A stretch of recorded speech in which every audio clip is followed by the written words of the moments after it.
Assalamualaikum warahmatullahi wabarakatuh. Kembali lagi bersama gua di channel Cerita Versi Dia. Kali ini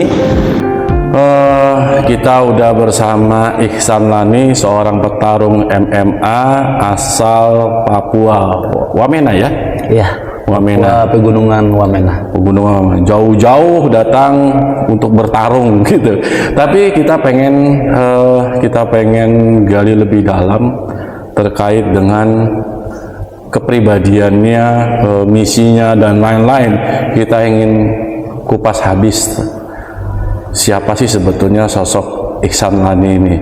Banyak orang berpikir bahwa Ihsan Lani itu adalah seorang mu'alaf, tapi mari kita tanya apakah betul dia seorang mu'alaf ataukah sebetulnya kita salah berpikir terkait dengan beliau adalah seorang mu'alaf. Bisa diceritain Ihsan Lani bahwa apa benar Ihsan Lani seorang mu'alaf? Kalau itu sebetulnya enggak benar. Enggak ya? Enggak. Okay. Soalnya kemarin saya lihat juga di Google itu memang ada yang tulis apa namanya artikel ya. Artikel di situ bikin salah satu petarung mualaf dari Papua Pegunungan gitu. Iya. Yeah.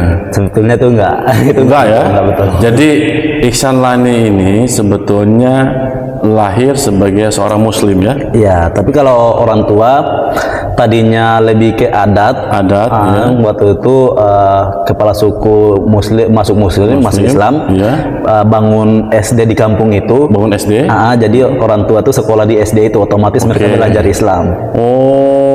Jadi itu anak-anaknya pun tetap ikut jadi Islam, gitu belajar Islam. Jadi yang mu'alaf itu orang tuanya. Kalau Ihsan Laninya alhamdulillah sudah lahir sebagai seorang muslim. Alhamdulillah. Oke, pengen tahu nih. Biasanya kalau nama asli dari orang Papua kan agak ke barat-baratan atau gimana gitu ya. Ini namanya Ihsan Lani. Lahir memang sudah dengan nama itu ya? Lahir alumni memang udah itu. Jadi dari kecil udah orang tua kasih nama Ihsan Lani. Jadi banyak orang berpikir nama Ihsan Lani itu nama hijrah gitu kan. Karena dia mu'alaf gitu, jadi namanya Ihsan Lani. Ternyata kan bukan ya. Enggak. Memang lahir sudah menggunakan nama Ihsan Lani. Tahu artinya Ihsan Lani? Alhamdulillah sekarang udah tahu. Sekarang udah tahu. Itu artinya bagus. Bagus ya, Masya Allah. Oke, Lani sendiri kalau dalam bahasa Sanskerta itu kepala atau pemimpin. Ya. Jadi kalau kita artikan sebetulnya, kalau kita membayangkan atau kita harapkan lah ya, suatu saat Ihsan Lani ini menjadi seorang kepala atau pemimpin dari sebuah gerakan besar, yaitu misalnya memberikan contoh-contoh keteladanan, kebaikan bagi kita semua tentunya. Sekali lagi, channel kita ini channel untuk menginspirasi orang ya. Jadi kita hadirkan sosok beliau itu karena menurut kita ini betul-betul menginspirasi. Jauh dari pedalaman pegunungan ya. Pegunungan. Tiba-tiba ada di atas ring bertarung dan ada yang menarik ya. Ada yang menarik bahwa kalau kita lihat di beberapa pertarungan misalnya, saya melihat cara bertarungnya Ihsan Lani ini ketika sudah mukul jatuh musuhnya itu nggak seperti petarung lain yang segera memburu lalu memukuli dengan tergesa-gesa gitu ya sampai akhirnya menyerah gitu. Tapi kenapa Ihsan Lani tidak melakukan itu? Saya melihat justru menahan diri lalu membiarkan orang itu untuk bangun dulu gitu. Kenapa? Jadi sebetulnya di dalam peraturan MMA itu sebelum wasit yang berhentikan itu memang kita harus memukul terus. Sebelum itu wasit yang berhentiin. Kalau umpamanya kita sebelum wasit yang memberhentikan kita berhenti sendiri, lalu lawan yang di bawah tadi bangun mukul kita yang KO, berarti lawan kita yang menang. Gitu. Makanya mungkin teman-teman fighter yang lain itu sebelum wasit yang berhentiin, mereka masih lanjut memukul lawannya. Nah, namun kalau saya memang beda. Saya lihat dulu kalau umpamanya dia emang udah jatuh tidak berdaya, tinggalin aja gitu. Tapi tetap saya waspada kalau umpamanya beliau lawan saya itu bangun lagi ya tetap serang gitu. Jadi saya ngeliat kayak ada kebaikan gitu ya di dalam sebuah pertarungan tuh ada apa ya? Ada kebaikan gitu ngeliatnya. Kok ini orang nggak langsung memburu? Oke. Jadi memang kalau Ihsan secara kondisional ya melihatnya ya, bahwa kalau memang sudah tidak berdaya biarkan saja. Biarkan gitu. saja. Tapi mungkin akan berbeda kalau terlihat dianya seger-seger aja ya setelah dipukul ya. Kalau kita mukul tapi dia kelihatan kayak masih bergerak, itu tanda-tanda dia ini masih bergerak, masih ada kemungkinan dia bangun. Nah, itu kita lanjut lagi. Oke. Tapi kalau umpamanya dia jatuh kayak itu kita bisa membedakan lah. Kalau umpamanya kita mainnya enggak emosional, itu insya Allah bisa kita membedakan. Oh ini udah nggak berdaya, oh ini bisa akan bangun lagi, itu bisa kita lihat lah. Baik, katanya dan saya juga membaca dari beberapa sumber, katanya Ihsan Lani ini tanda kutip ngefans lah sama Khabib gitu ya. Iya betul. Betul ya? Betul. Saya juga seorang fans untuk Khabib gitu, tapi mungkin dari sisi perspektif yang berbeda. Kalau seorang Ihsan Lani ini melihat Khabib ini sampai ngefans itu karena apanya? Saya waktu itu yang jadi ngefans Khabib, pertama waktu itu dia kan memang lagi viral-viralnya itu. Nah di situ dia kan lebih membela agama gitu. Waktu itu kan viralnya kan memang seperti itu ya.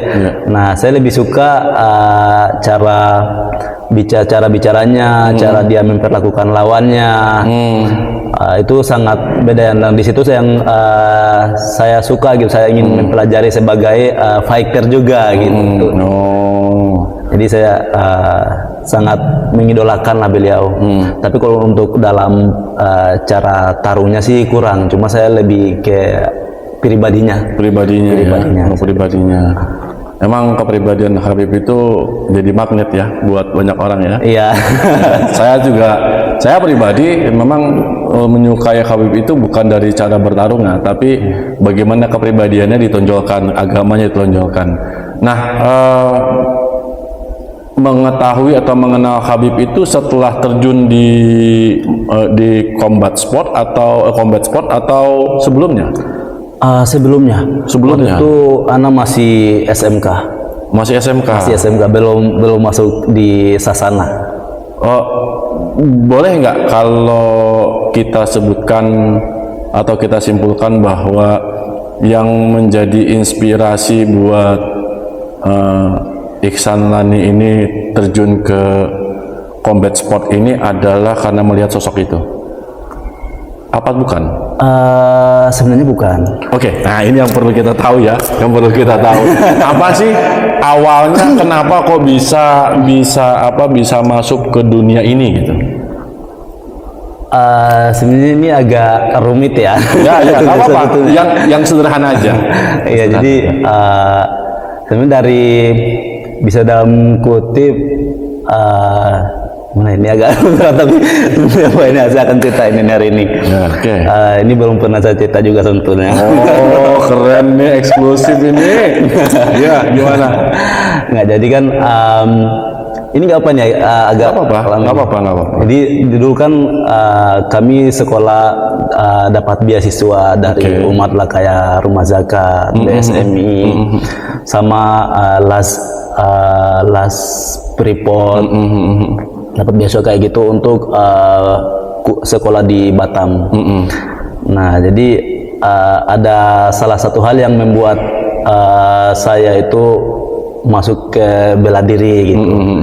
Awalnya memang tidak ada niat untuk masuk ke sana. Tadinya tidak ada niat. Nggak ada. Soalnya banyak dengar dari keluarga lingkungan itu bilangnya, oh kalau jadi fighter One Pride ataupun UFC itu mereka latihnya tuh dari kecil gitu. Dari anak-anak tuh udah dilatih, kalau udah besar tuh nggak mungkin itu. Oh berarti memang pengen jadi fighter gitu, cuma karena sering dengar kayak gitu, oh ini nggak ada harapan lah gitu.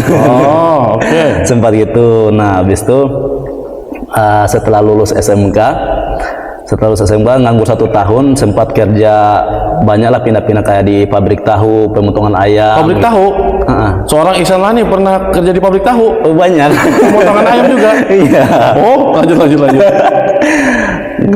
Pernah kayak gitu, ngantar paket juga pernah, ngantar paket kerja di situ.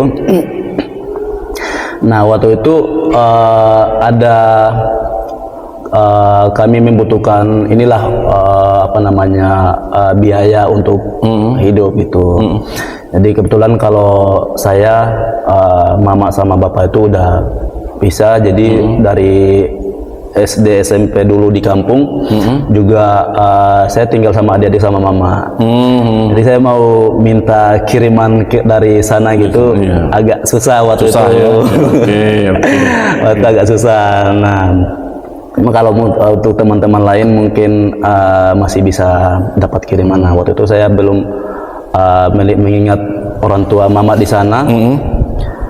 Waktu agak susah, jadi kerja gitu, dan waktu itu sempat main ke salah satu sasana tempat latihan MMA, langsung ketemu yang pemiliknya. Kebetulan waktu itu di situ dia pemiliknya sekaligus pelatihnya.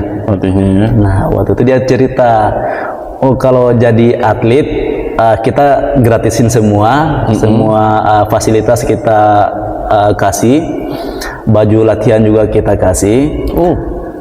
Semuanya kita fasilitasin lah kalau jadi atlet, tapi kalau untuk member ada bayar per bulannya katanya gitu. Nah, kalau atlet ini bisa main Porda, Porprov sampai PON itu bisa dapat, kalau udah tingkat PON itu bisa dapat ratusan juta gitu. Jadi udah jadi uang ya. Jadi ya itu ya. Uang ya. Oke. Nggak apa-apa. Uang ya. Baik. Nah, dari situ tuh, dari itu habis tahu dari situ, pulang ke rumah itu pikir-pikiran terus tuh, kebayang-bayang terus. Oh iya, gimana dapat itu? Oh, waktu itu kan kalau Porda dapat uang juga ini.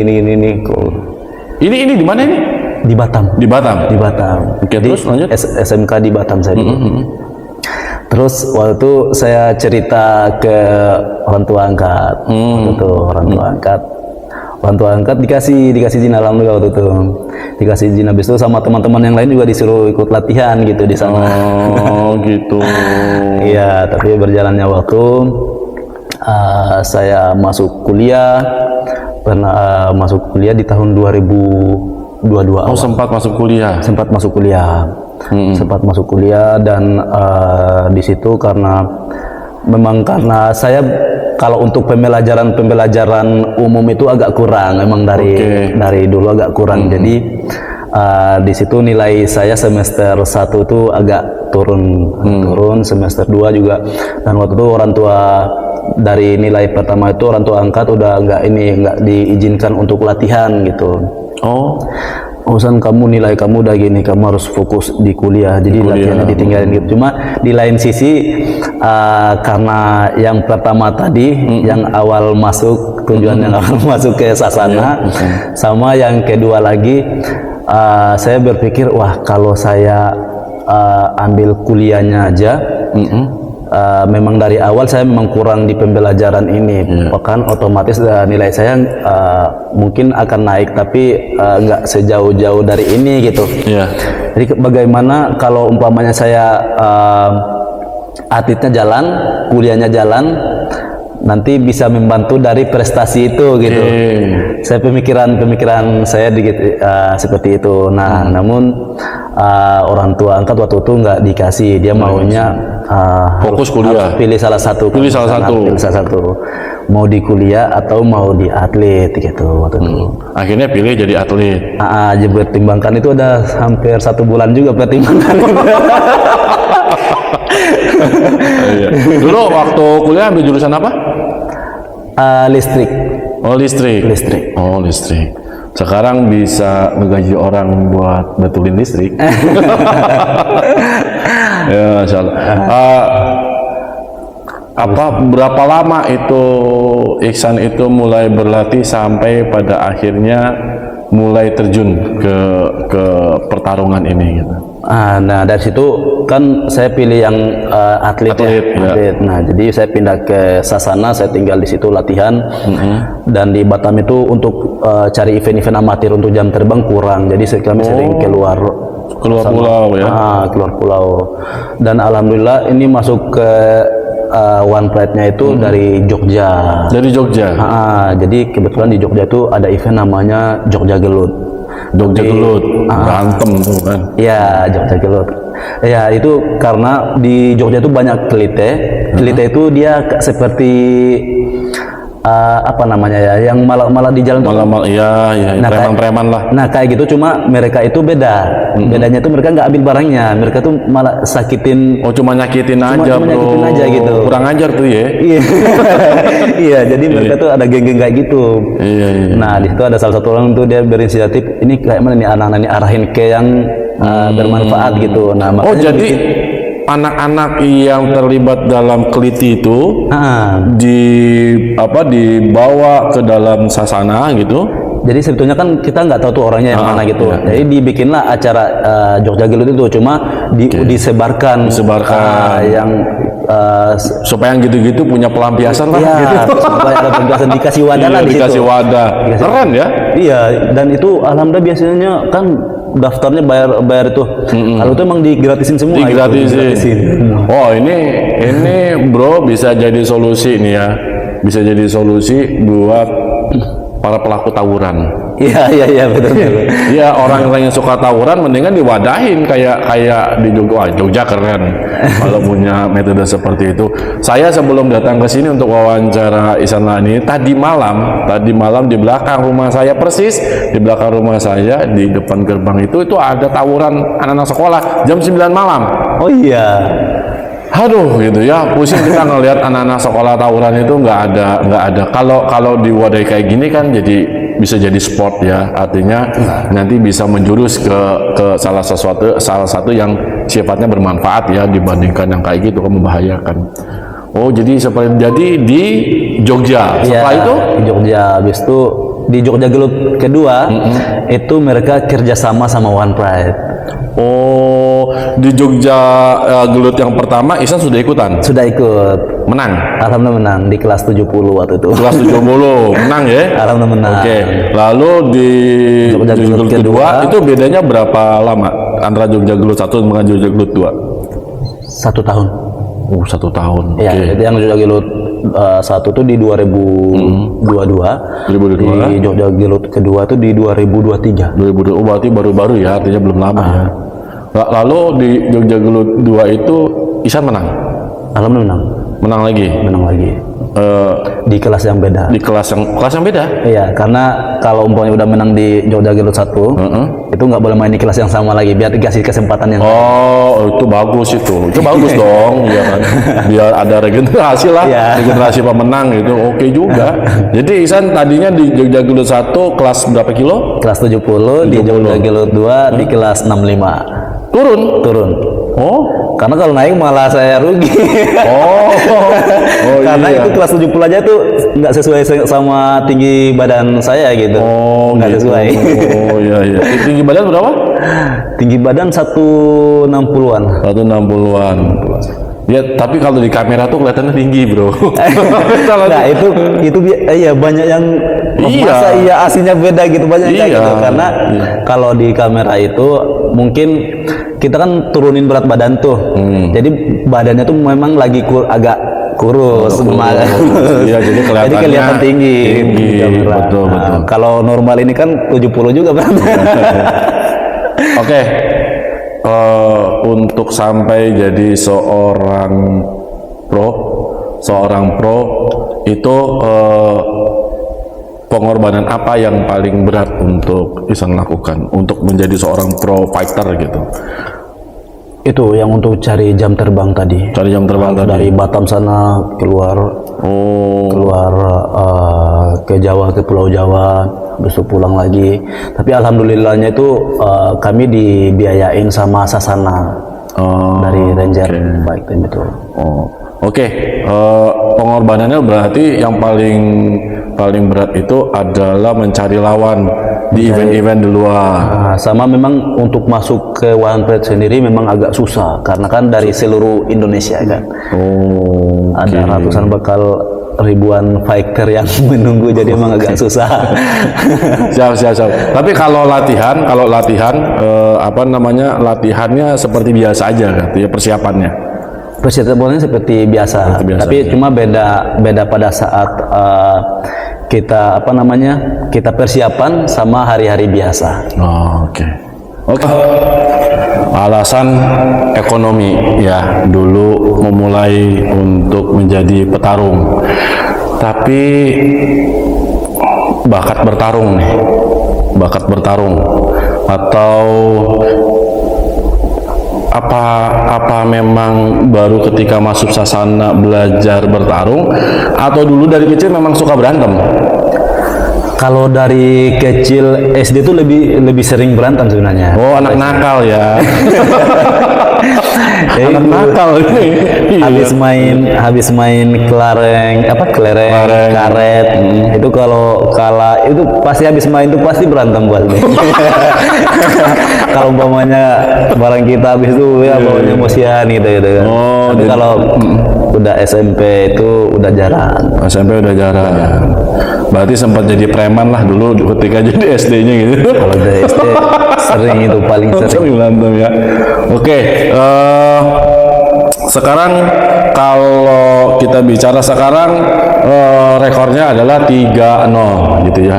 Kalau Khabib kita lihat di 29-0 ya, atau 30 saya lupa. 29 ya, 29-0. Lalu dia menggantungkan sarung lah, kalau ini ya menggantungkan sabuk lah gitu ya, artinya dia berhenti. Kalau Ihsan Lani sendiri nih punya target apa dalam combat sport ini? Dalam arti target gimana? Ya target punya target sabuk kah, punya target go internasional kah, atau target apa di dalam olahraga ini? Kalau saya targetkan untuk go internasional. Go internasional. Yang ngejarnya di kelas apa? Pengen ngejar di kelas apa tuh? Kelas bantam. Kelas bantam memang kan, pengennya di situ. Ya. Tapi saya belum ke sana, saya pengen juga untuk pemegang sabuk di One Pride dulu. Oke. Iya, tujuan yang paling dekat sabuk di One Pride. Iya, yang paling dekat. Tapi pengennya go internasional ya. Iya, untuk jangka panjangnya pengen go internasional. Kalau ada lawan internasional yang pengen dilawan siapa? Belum tahu. Belum mengamati berarti kira-kira nih. Oke. Di kelasnya belum mengamati. Belum ya. Ya, karena kan tentu kita pasti harus siap ya kalau kita mau mau sampai ke arah mana gitu. Berarti kita harus mempelajari di sana jagoannya siapa aja gitu kan ya. Oke. Tapi di sini kalau di One Pride ini yang paling pengen dilawan yang ada di dalam pikiran, kayaknya asik nih kalau tarung sama orang ini gitu, karena dia mungkin tekniknya bagus dan lain-lainnya. Siapa? Ada nggak? Kalau di kelas yang sama ya? Yang kelas yang sama ya. Saya baru-baru ini memang kebetulan juga, sebenarnya bukan kebetulan. Sebelumnya saya memang belum melihat video-video lawan saya nanti. Insya Allah saya tanggal 15 Februari itu kan tanding tuh. Nah pada saat saya lihat video-video ternyata ketemu sama Tirdivan. Nah dia tuh mainnya di atas. Nah di situ saya lebih kayak ketarik gitu. Wah ini ketemunya di atas juga ini. Gitu. Senangnya yang main atas ya, bukan yang main bawah ya. Walaupun ngefans sama Khabib, tapi kalau cara bertarung kelihatannya lebih senang di atas ya. Iya, jadi pas lihat dia mainnya atas, wah ini kayaknya lebih. Nah jadi kemarin tuh ada sempat kayak kayak senang gitu. Senang banget. Iya. Karena kan kalau rata-rata di fighter Indonesia dikit-dikit peluk-pelukan, dikit-dikit. Oh. Ini kan kayak kurang menarik lah. Kurang menarik ya. Ya secara tontonan memang kurang menarik. Apalagi kita fighter senangnya kan, wah gua kepukul lu pukul gitu ya. Gua tendang lu gua ketendang gitu kan. Ya. Preman kayaknya. Nah itu kalau selama ini sudah 3 kali kan dan menang ya insya Allah. Dari 3 lawan ini yang paling berat pukulannya terasa? Yang paling berat pukulannya ya? Terasa. Yang agak berkesan gitu dari 3 ini? Sebenarnya kalau semua lawan berat ya. Cuma kalau pasti. untuk kena pukulan yang pernah agak berasa itu Bang Andi Setianegara yang baru kemarin juga lumayan. Itu berat ya? Lumayan. Sempat puyeng nggak? Kalau puyeng sih nggak, karena memang belum ada masuk pukulan yang telak gitu. Oh gitu. Cuma kalau kena blow gitu, cuma itu kerasa ada. Kalau menurut Bang Iksan nih, seorang Iksan Diani melihat melihat combat sport ini bisa jadi solusi buat anak-anak tawuran nggak kira-kira? Pasti, sangat pasti. Karena kalau untuk sekarang ya, untuk sekarang dia bakal di pondok-pondok juga dibuka untuk ngajarin MMA. Oh ya? Iya. Oh. Saya insya Allah bulan 2 antara bulan 2 pertengahan lah. Pertengahan itu rencana mau ke Jawa Tengah, karena mereka di sana ada yang minta untuk Bang Iksan bisa nggak bantu ke sini gini gitu. Wah, pondok pesantren loh bikin program jadi eskulnya tuh bikin MMA banyak, tapi di daerah Jogja banyak kayak gitu. Oh ya? Di Jogja ada salah satu pondok juga, memang Bang Iksan main-main ke sini lah, kita ada kelas eskul anak-anak pondok di sini MMA gitu. Ya kan, daripada di luar berantem paku-paku pakai alat kan mendingan di ring ya. Iya betul. Kalau umpamanya mereka yang tawuran-tawuran gitu di sekolah bikin eskul olahraga yang kayak gini MMA ataupun kickboxing, dulu dipertemukan di oktagon ataupun di ring kan lebih aman gitu. Lebih aman, lebih bagus. Iya, terluapkan tapi nilainya berbeda ya. Iya, di situ juga bisa bawa nama sekolah juga gitu. Bawa nama sekolah, betul. Iya, keren ini, ide keren nih. Jadi udah ada banyak yang melakukan ini ya. Sekarang udah mulai banyak, bakal yang di pondoknya Agim di Bandung. Mereka juga ada eskul bela diri juga gitu. Di rencana juga insya Allah kapan-kapan kalau ke sana dimintain Bang Iksan nanti inilah gitu. Pengen lihat juga di sana. Okay. Nah, sekarang kita balik lagi kepada awal. Awal adalah Bang Iksan masuk ke dunia ini, seorang Iksan Lani ini masuk ke dunia ini karena faktor ekonomi. Pertanyaannya, sekarang sudah jadi pro, 3 kali bertarung dan lain-lainnya. Benar terbantu hidupnya? Alhamdulillah, tapi masih belum. Ya kan awal. Tapi artinya sudah bisa untuk mulai bertahan hidup gitu ya. Sudah mulai bisa ya. Kalau untuk tahan untuk makan aja alhamdulillah masih lah. Masih bisa ya. Cuma kalau untuk kita hitung-hitungan sama kita latihan sebenarnya belum bisa. Belum sangat jauh. Oke. Woi, sponsor ayo nih. Ada orang luar biasa ini, Masya Allah. Iya betul, karena ini usia masih muda loh ya ternyata ya. Iya, lanjut. Iya, makanya kebanyakan kalau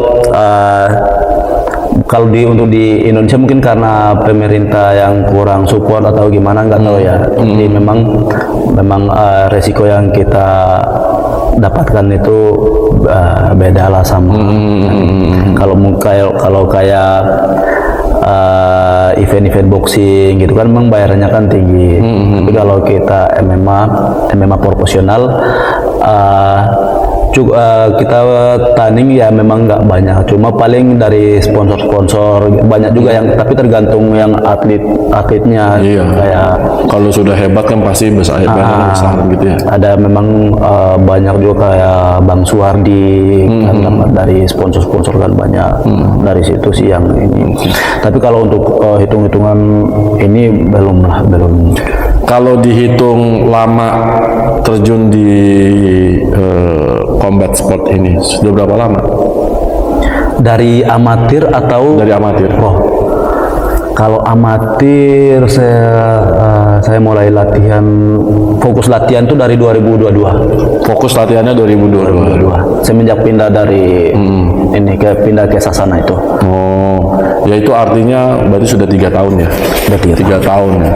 3 tahun sudah bisa beralih ke pro ya. Udah beralih ke pro. Itu di tahun kedua. Di tahun kedua. Tahun kedua. Pertengahan. Tahun kedua kalau kita betul-betul bersemangat, betul-betul kita disiplin tentunya ya, tentu perkembangannya bisa menjadi cepat, apalagi kalau sudah punya bakat bertarung dari awal gitu ya, tukang berantem dan lain-lainnya, kemungkinan mungkin lebih mudah dipoles ya orang-orang seperti itu ya. Ya, yang penting kita fokus latihan. Kalau ada event, ikutin event, karena kalau kita latihan aja belum tentu bagus pada saat tanding. Oh iya. ini usia masih muda loh. Ini usia 23 tahun bro, 23 tahun ini usianya, belum, artinya belum terlalu usianya tuh belum di atas 30 tapi sudah sampai ke tahap ini gitu. Ada orang yang butuh proses lebih lama kan ya untuk bisa sampai ke tahap ini gitu. Kalau cita-cita nih, cita-cita untuk cita-cita untuk orang tua lah gitu ya. Biasanya sini jadi pertanyaan terakhir saya. Iya. Biasanya saya dalam sesi ini biasanya untuk pertanyaan terakhir, tapi saya pengen buru-buru untuk menanyakan ini gitu ya.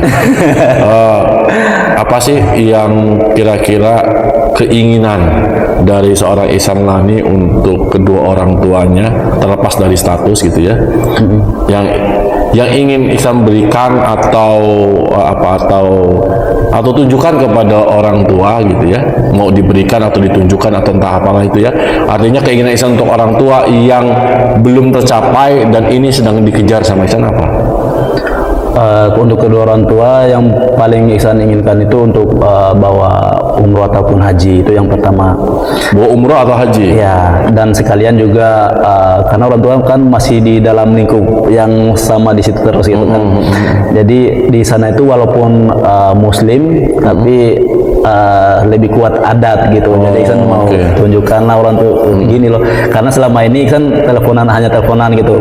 Ini nggak boleh dalam agama gini. Tapi orang tua tuh kadang kayak kurang ini kurang untuk mau ambil gitu. Karena mungkin karena lingkungan tadi. Jadi Ihsan mohon maaf saya potong. Jadi Ihsan pengen bawa orang tua dari sana untuk ke sini gitu. Ya, keluar untuk ibadah tadi sama untuk nah seperti ini loh di Islam, di dalam agama kita tuh hidupnya seperti ini. Kenapa Ihsan larang ini karena kayak gini gitu. Mungkin karena kalau Ihsan teleponan aja bilang seperti ini kan karena masih lingkungan situ kan iya aja, tapi kan kadang nggak share sama orang tua gitu kan. Oh luar biasa, mulia banget ya keinginannya. Artinya kalau boleh saya simpulkan, Ihsan juga pengen katakanlah memindahkan orang tua dari sana ke Pulau Jawa misalnya. Kalau memindahkan itu tergantung ininya, tapi belum ada niat untuk memindahkan. Cuma mau bawa keluar supaya pola pikirnya berubah aja, diperkenalkan lebih jauh terkait dengan Islam. Artinya boleh aja ya dibawa ke pondok sini sebentar, dibawa ketemu sama ustadz ini, begitu pengennya. Ya, biar supaya pola pikir yang selama ini karena lingkupnya di situ-situ, jadi pola pikirnya masih seperti itu. Jadi saya Ihsan tuh mau bawa keluar. Ada agama kita yang Ihsan sering bilang itu ini loh gini hidupnya gini gitu. Jadi biar berubahlah pola pikirnya. Biar bisa menerima Islam itu agak lebih lebih kental gitu dibanding yang sekarang. Misi apa sih yang Ihsan bawa dengan masuk ke MMA itu? Misi yang terbesar yang saya bawa itu yang pertama agama. Karena di daerah pesisir memang kalau lihat dari sejarahnya itu lebih duluan masuk Islam, tapi dia stop di daerah pesisir. Di pegunungan itu belakangan masuk Islamnya, karena mungkin akses jalan ke sananya jadi lebih duluan misionaris dari luar, lebih duluan masuk. Jadi kalau Islam di pegunungan itu 1000 banding 10-an lah kira-kira. Memang ada beberapa kampung Muslim, cuma masih sedikit lah. Dan itu pun kalau saya lihat yang dari pegunungan kan banyak tuh, ada Wamena, Walika, Duga, Yalimo. Mungkin daerah lain tuh ada yang Islam, cuma itu kayaknya mereka yang udah keluar dari kampungnya. Tapi kalau yang memang mereka bangun masjid di kampung-kampungnya, itu kayaknya hanya di Wamena. Mungkin di tempat lain itu ada, tapi di kota-kotanya mungkin yang pendatang dari luar itu yang bikin masjid di situ untuk sholat mereka gitu. Nah, tapi kalau yang di Wamena kan memang di kampung-kampung itu kan dibikin masjid juga, memang karena masyarakat penduduk di sana asli juga udah pada Muslim gitu. Nah, cuma memang masih sedikit dan kurang apa namanya ya,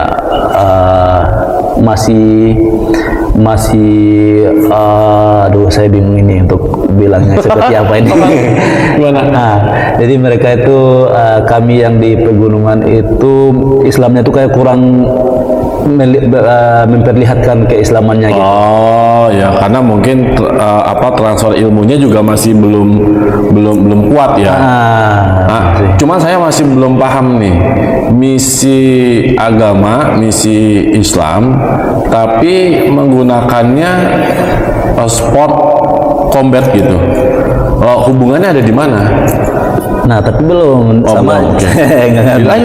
sama saya juga misalnya satu kan Islam, yang kedua bawa nama daerah juga. Nama daerah, oke. Karena kan selama ini kan orang tahunya kan orang Papua itu kan bola. Benar, betul. Yang terkenal dari orang-orang sana itu, ini kalau buat main bola hebat ini, napasnya kuat, larinya kencang gitu kan. Memang untuk sport combat sport ini memang masih kurang gitu. Iya, dan saya lihat juga kalau untuk petarung MMA kayaknya saya satu-satunya. Iya. Saya juga berarti itu. Mungkin dulu ini ya tinju ya ada ya. Kalau tinju kayaknya banyak, udah banyak tinju banyak. Kalau MMA baru. Kalau MMA kayaknya saya satu-satunya lah kayaknya. Katakanlah seorang Ihsan Lani dapat duit banyak dari MMA.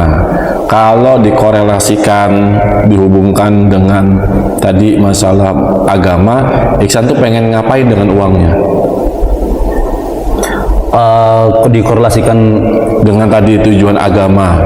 Misalnya dari MMA ini, insya Allah rezekinya ada besar. Lalu Ihsan pengen apa dengan uang itu? Ketika Ihsan bilang tujuan masuk ke MMA salah satunya adalah untuk agama gitu kan.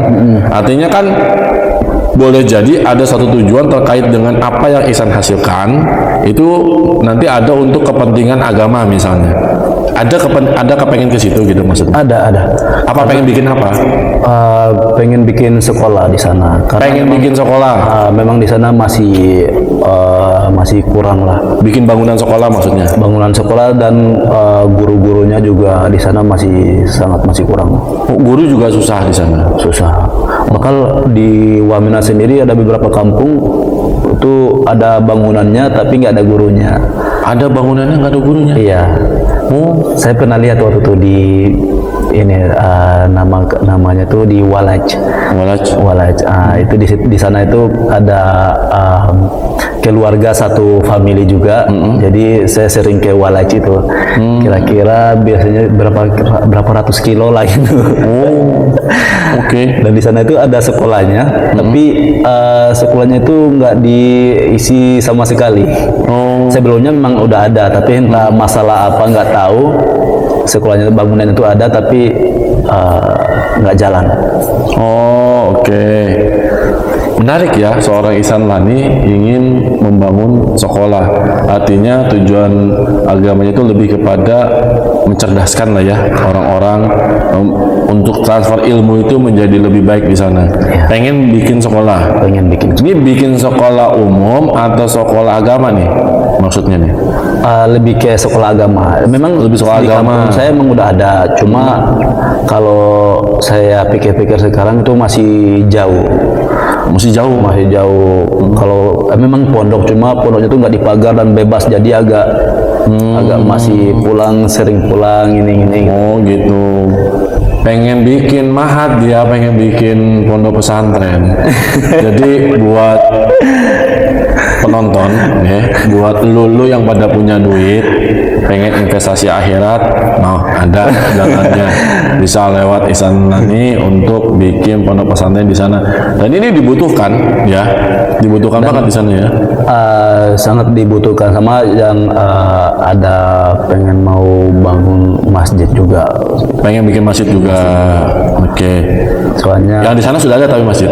sebenarnya udah ada, cuma di sana tuh hidupnya tuh jaraknya berjauhan. Berjauhan. Oke. Satu kampung aja bisa puluhan kilos antar satu sama lain gitu. Oke. Setelah sekarang seorang Ihsan Lani ada di MMA Pro. Ini berapa bersaudara sih? Sana ini sebetulnya? Sebenarnya 8 tapi satu meninggal, jadi sisa 7. 8 bersaudara, meninggal satu. Di antara 7 orang yang lainnya, 6 orang lainnya berarti, 6 orang lainnya, ada nggak yang ngikutin jejaknya seorang Ihsan Lani? Belum. Kalau belum itu berarti seorang Ihsan Lani mau narik mereka ke sini enggak? Ada keinginan. Ada keinginan. Ada. Anak keberapa? Kalau Ihsan Lani anak Kedua. Ini anak kedua. Yang ingin Ihsan Lani tarik untuk masuk itu anak keberapa? Itu yang ada bungsu, potensi kelihatannya. Yang bungsu sama di atasnya bungsu. Wow. Luar biasa. Oh, sudah mulai Ihsan Lani bidik ya untuk untuk bisa ikut dalam jalur ini ya. Iya. Gitu. Oke, sampai sejauh ini dari Wamena, Batam, Jogja, sekarang di Bekasi, ya. Usia 23 tahun gitu. Semenjak memasuki dunia pertarungan ini, semenjak ikut pelatihan di camp-camp sampai detik ini, ada nggak pengalaman yang paling menyedihkan, menyakitkan dalam prosesnya? Jadi yang seorang Ihsan Lani hadapi, jalani apa? Ada nggak? Menyakitkan ya. Ya, yang membuat seorang Ihsan Lani itu, berpikir sampai down lah gitu. Ada nggak pengalaman apa yang sampai down untuk dalam hal latihan? Ya apapun itu yang bikin seorang sampai misalnya seorang Ihsan Lani itu mengatakan, apa benar ini jalan yang saya tempuh gitu ya, yang membuat ragu gitu bahwa kayaknya bukan ini di jalan hidup saya gitu. Ada nggak? Kalau untuk bela diri ini, insya Allah belum ada. Tapi yang bikin down dalam menjalani kehidupan ada nggak? Kalau down dalam kehidupan, sebelum masuk di sebelum masuk di fighter ini dulu sempat. Dulu sempat down. Itu sesuatu yang bisa diceritakan atau tidak bisa diceritakan? Itu kayaknya jangan dulu. Kita apa adanya. Tapi pada saat itu seorang Ihsan Lani menghadapi masalah itu yang kita tidak bisa dapat ceritanya, tapi itu eksklusif buat beliau, nggak apa-apa. Tapi kalau sampai sekarang bisa eksis, berarti ada langkah pemikiran yang seorang Ihsan Lani lakukan untuk bisa keluar dari permasalahan itu. Yang membebani pikiran apa dulu yang Ihsan lakukan? Pola pikirnya ya, bukan tindakannya, pola pikirnya apa? Ya, pola pikirnya kalau saya nggak keluar dari situ, ya nggak akan ada yang keluarin dari situ gitu. Jadi harus kita sendiri yang. Oke. Jadi dalam menghadapi sebuah masalah, yang pertama harus kita sadarin adalah tentang diri kita terlebih dahulu ya, bahwa apapun itu yang bisa menyelamatkan diri kita adalah diri kita sendiri, gitu ya. Jadi jangan artinya jangan terlalu berharap mengandalkan orang lain, begitu ya. Iya, betul. Mungkin jadi, ya orang lain bisa harapan juga, tapi jangan berlebihan juga. Kita dulu yang usaha, baru mungkin insya Allah memang bantuan dari Allah. Ada orang lain mungkin yang akan membantu kita. Gitu. Yang penting awalnya kita sendiri yang. Dan sampai saat ini itu yang dipegang sama seorang Ihsan Lani ya. Iya. Berprinsip seperti itu sampai sekarang. Insya Allah. Jadi dalam keadaan kesulitan, kesempitan apapun, Ihsan Lani jadi berpikirnya seperti itu. Dan setiap kali menemukan masalah dengan pola pikir seperti itu, apakah Ihsan Lani selalu mendapatkan jawaban atau solusi? Dengan izin Allah pasti ada. Selalu ya dapat solusi ya. Jadi gitu bro, jangan putus asa kalau ngadepin satu permasalahan yang bikin kita down gitu ya. Jangan terlalu mudah putus asa, karena kadang jawaban itu kan adanya di akhir gitu, bukan di depan. Kalau di depan pendaftaran namanya, bukan jawaban. Oke, ini juga jadi bagian dari hobi ya berarti. Bertarung ini menjadi bagian dari hobi. Ini menjadi hobi lah. Menjadi bagian dari hobi. Biasanya orang kalau sudah sama hobi gitu kan, pasti banyak mengorbankan apa yang dia punya untuk hobinya gitu ya. Nah, ada nggak keinginan seorang Ihsan Lani? Tadi kita udah dengar keinginannya untuk mendirikan sekolah, membangun sekolah di sana dengan gurunya. Jadi bukan cuma sekolah, tapi dengan gurunya juga sudah mengetahui, sudah mendengarkan dia pengen bikin masjid di sana. Tapi ketika kita membahas ini bagian dari hobi, apakah juga ada keinginan dari seorang Ihsan Lani nanti gitu? Nanti apa nggak tahu, mulai dari sekarang juga kita nggak tahu, ingin membentuk sebuah camp atau sasana atau apapun itu yang untuk melatih anak-anak untuk masuk dalam olahraga ini. Apa ada keinginan? Kalau itu memang ada untuk regenerasi dari saya tentunya ada, dan juga kalau di kampung saya daerah Papua Pegunungan itu untuk sekarangnya walaupun anak-anak itu kan udah mulai kena kontaminasi lingkungan seperti minuman keras, ibon. Jadi memang ada keinginan seperti itu juga, supaya memang kalau dari bakat alaminya kan untuk powernya inilah itu kan ada. Iya, orang Papua terkenal dong. Biar nggak bola-bola terus gitu. Ada juga yang lain gitu. Jadi pengen untuk penerusnya itu adalah insya Allah di sana pengen bikin di sana juga, di sana. Oh, masya Allah. Memang itu tantangannya memang sangat besar ya. Karena ya kayak seperti cari event-event amatir dan lain-lain itu untuk keluar juga kan memang agak susah. Tapi memang ada rencana. Tapi kira-kira kalau memang ada orang yang mau bantu Ihsan bikin itu di sana, peminatnya banyak kira-kira?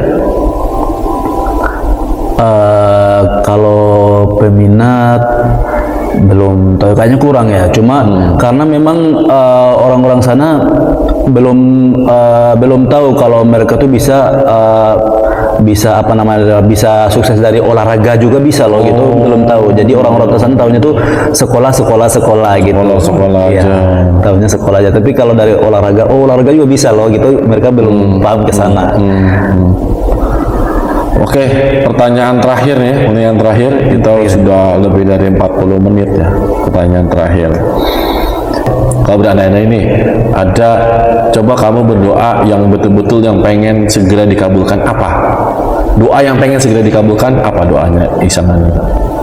Membawa kedua orang tua untuk beribadah. Itu yang paling utama. Jadi uang pun yang Ihsan Lani dapatkan, jika itu yang memang cukup, maka itulah yang paling akan Ihsan kedepankan untuk bisa segera dipenuhi. Gak mau punya mobil, motor. Orang kan biasanya begitu. Kalau udah sukses, pengennya kan, waduh duluan dong gitu. Kita yang kerja keras, kita dulu yang nikmatin. Kan banyak orang begitu. Beli mobil lah, beli rumah bagus lah, apalah. Seorang Ihsan Lani enggak. belum ada kepikiran. Belum ada kepikiran. Belum. Jadi kalau punya uang banyak besar, pengennya mereka diberangkatkan. Iya. Umroh atau haji. Umroh atau haji. Umroh atau haji. Masya Allah ya, luar biasa. Ini menggelitik bagi banyak orang ketika kesuksesan dipandang dari apa yang bisa kita dapatkan, kita miliki rumah bagus, mobil bagus, motor bagus, cewek cantik misalnya di istri gitu ya, lalu bisa fasilitas liburan kemana-mana. Seorang Ihsan Lani dengan kehidupan kerasnya bertarung di ring, yang dia inginkan adalah memberangkatkan kedua orang tuanya untuk umrah atau haji. Luar biasa. Pertanyaan terakhir, digeser pertanyaan tadi.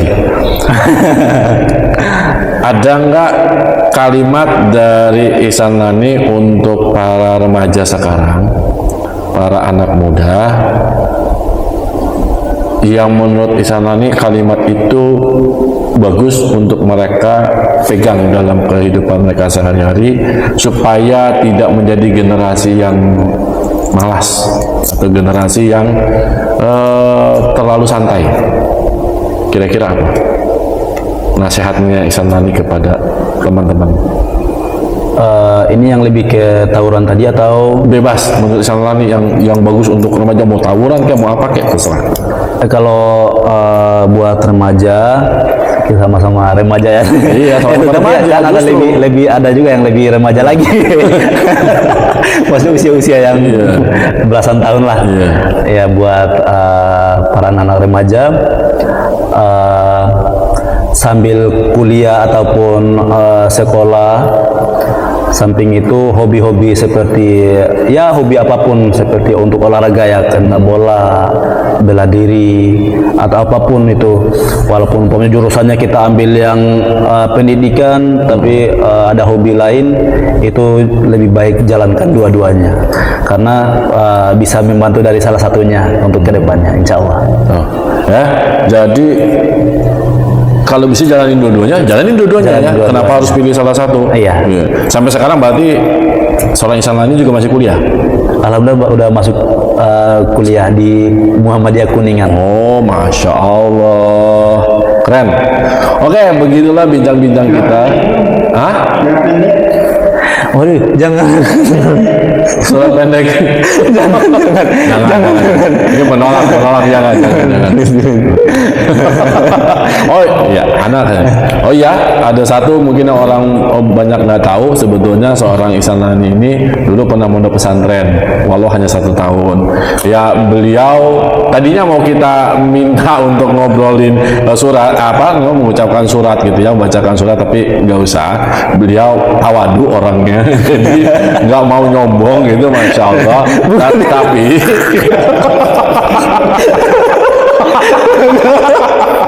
Tapi yang jelas lihat bahwa ketika seseorang itu memiliki dasar agama yang baik, maka kita bisa lihat tabiatnya ketika di atas ring. Dia tidak mudah untuk tanda kutip ya berlaku kasar terhadap orang, adabnya terjaga, adab terhadap ring girl pun gitu ya, apa tuh yang disebutnya perempuan yang bawa-bawa itu pun dia tidak mau bersentuhan dan lain-lain. Masya Allah, itu satu hal yang sangat positif gitu ya. Tentu itu juga tidak terlepas ketika beliau mengidolakan seorang petarung yang juga memiliki karakter seperti itu, dan rasa-rasanya itu yang dikagumi ya dari seorang Khabib ya. Masya Allah, sama dengan saya gitu ya. Saya juga mengagumi Khabib dari sisi itunya, Masya Allah. Oke, makasih udah bersama kita. Hampir 1 jam kita ngobrol sama seorang Ihsan Lani, mengenal lebih dekat. Banyak loh orang nggak tahu Ihsan Lani itu berapa bersaudara. Banyak yang nggak tahu. Banyak orang yang nggak tahu sebetulnya Ihsan Lani ini bukan seorang mu'alaf. Kebanyakan orang tahunya mu'alaf, tapi ternyata di perbincangan kita bisa tahu bagaimana perjuangan dia, dan Masya Allah kita menjadi lebih kagum ya, lebih kagum. Dan jadilah orang yang selalu menginspirasi orang lain ya. Jadi buatlah segala sesuatu itu punya tujuan, bermakna, dan itu bermanfaat bukan hanya untuk diri kita tapi juga untuk orang lain. Seorang Ihsan ingin sukses di MMA, dia ingin membangun sekolah, dia ingin membangun masjid, dia ingin memberangkatkan orang tuanya berangkat umroh atau haji. Beliau tidak terlalu memikirkan dirinya sendiri. Masya Allah, itu keren, inspiratif banget. Makasih udah menghabiskan waktu bersama kita. Maaf dengan banyak keterbatasannya. Kita ucapkan Assalamualaikum warahmatullahi wabarakatuh.